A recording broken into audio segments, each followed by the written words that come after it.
Hey, Mishnah Zayin. This last Mishnah of this parak starts as follows. Kol ma'aseh Yom HaKippurim. All the service, all the avodah done on Yom Kippur, that means all the avodah done by the Kohen Gadol, wearing the big day lavon, whether it's in the Kodesh or the Kodesh Kedoshim, all the avodah that the Kohen Gadol does in the big day lavon on Yom Kippur, im hiktim ma'aseh l'chaveiro. If he does the sequence of events out of order, that he does something which should have gone later, he does it too early, lo osa klum, then it's invalid. It's as if he didn't do anything, and he's got to redo it, as the Mishnah is going to explain. And the reason for this is that it's a pasuk. The pasuk says,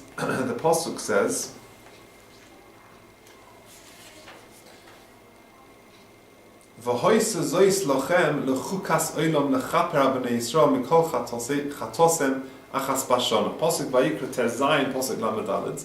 And when it says lechukas olam, whenever it says chukah ein ele la'akev, it has to be done in this order. And if it was not done in this order, then it's got to be redone, as the Mishnah goes on to say. So, for example, hikdim dam haso'e ledam hapor. If a person did the dam haso'e first, we know that he should have done the dam of the par. He should have sprinkled the dam of the par first, like we've explained in this parak. But instead, he was makdim, he proceeded by doing the dam haso'e first. So, yachzor v'yazeh midam haso'e la'achad dam hapar. He's got to do it again. He's got to go and sprinkle the dam hapar, and then he's got to do the dam haso'e. Now, the Mefarshim explain that this is specifically if the Kohen Gadol has shechted things in the right order. He's got the two bloods, if you like, and then he just happens to mix things up. However, if he actually does the shechita wrong, then he's in big trouble. So, for example, the Gemara explains that if he does the hazos mibifnim, then he's going to have to shecht the so'er ulahazos midomo la'achadam apar. Then he's going to have to shecht the so'er again, and then he would have to be mazeh the dam after the dam hapar. Why? Because the so'er which was shechted before the dam of the par was applied is possible. So therefore, if he hasn't shechted the so'er in the correct place, he's going to be in big trouble.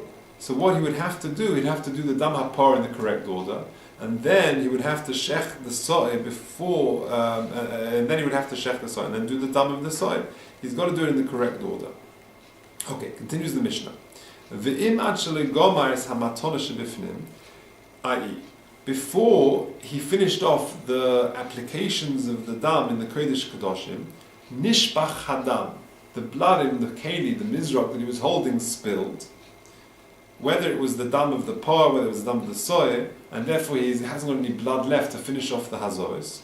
Yovi dam acher v'yachze v'yizeh b'tchila. He's got to shecht another behemoth, and he's got to bring the dam again and sprinkle it again. Now, the Gemara explains that if the dam of the par spills to the ground before he finishes off all the matonas, he's got to bring another ox, and he's got to, in addition, do the ma'aseh k'toris again. He's got to do the chafina, which means the cupful of picking up the k'toris, as we've described previously. Why? Because the k'toris, which was done before the shechita of the par, was psula. So therefore, you have to go back and do it in that order. Continues the Mishnah, v'chein behechel. The same is true in the Heichel. For example, if the dam spilled before he finished off doing all the matonis on the paroches, i.e. in the Heichel, not in the Kodesh Kedoshim, but the matonis, the hazas that we described that he does on the curtain, in the separating the Heichel, the Kodesh, to the Kodesh Kedoshim, if he would bring some other dam, he would have to do the hazos again, he would have to shech the animal again, and he would do it again. But he would not have to do the hazos that he'd already done in the Kodesh Kedoshim. That wouldn't be necessary.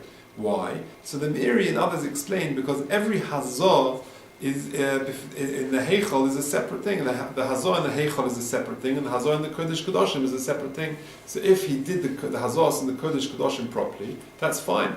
If he would then if he then was whilst doing the Hazor in the Heichal towards the Paroches and spilled the dam, he would just have to repeat that. Continues the Mishnah. V'chein b'mizbeach hazov, and the same is true for the Mizbeach hazov. We described previously in this parak that after having done the hazors towards the paroches, he then went to the Mizbeach hazov and he made applications on the corners of the Mizbeach hazov, of the golden Mizbeach in the Kodesh and the Heichal, and then he cleared the top and he did further hazors on the top of the Mizbeach hazov. So similarly, if he began to do the hazors on the Mizbeach hazov and the dam spilled, he's got to bring another animal and do a shchit and do the dam for that as well. Why? Shekulon kapor b'fnei atzmo. They're all considered separate kaporas. Each stage are considered different kaporas, and therefore, if the blood spilled after one part of the kapora had been completed, whether it was in the Kodesh Kedoshim or whether it was in the Heichal, he would not have to repeat that. That was banked, that was done, and he wouldn't have to repeat it. But if the dam spilled before he finished that actual kapora, then he's got to go and do it again from the beginning. Now, if the Gemara also explains that if he has done all the hazors and then the blood spilled before he poured it into the place we described in the Yisod, as we mentioned in the previously in the Perek, then he doesn't have to bring the damache. Why? Because the shvicha of the shirayim, the pouring of the shirayim, the leftover blood after he has done all the matonas, that is not ma'akiv. Concludes the Mishnah. Rabbi Eliezer and Rabbi Shimon Omer. Rabbi Eliezer and Rabbi Shimon say, from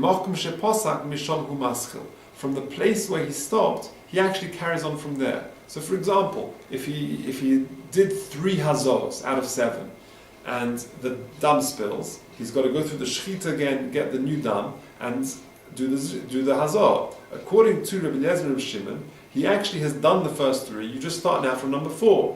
However, the halach is not like that. The halach is like the Tanna Kama, who says that if you're in the middle of that stage of the process, you would actually have to go to the beginning of that stage and you would do the hazors again. That is the end of the 7th Mishnah and the 5th Perek of Yomah.